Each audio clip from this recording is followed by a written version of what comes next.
Let's quickly compare two popular options so you can see why this one makes the most sense. So here we've got InfinityFree on the left and FreeHosting.com here on the right. We'll compare them across 5 key areas, things that will make the biggest difference in how easy your site is to set up, run, and maintain.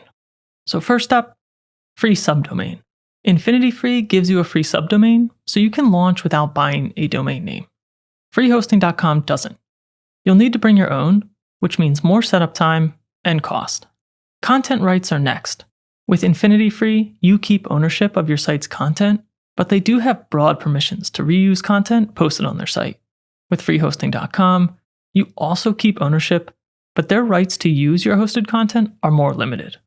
Then we have what I'm calling account and inactivity. InfinityFree lets you have up to 3 free accounts, and they can delete inactive accounts, although they don't say exactly how long inactive means. FreeHosting.com seems somewhat stricter here. If your site doesn't get visitors or your domain stops pointing to their servers for 90 days, they'll delete the account without notice. Not exactly ideal for either host. Next is backups and recovery.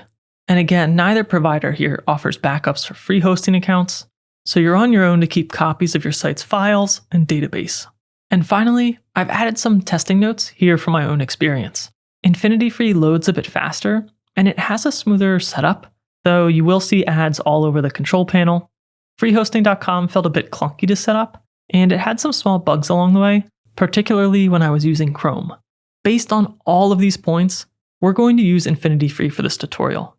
It's faster to get started, and the free subdomain is a really nice bonus. Generally, free hosting, no matter which host you use, is best suited for those tiny projects, or maybe even a proof of concept for your website. And the free subdomain from InfinityFree lets us get right to the WordPress install after signing up.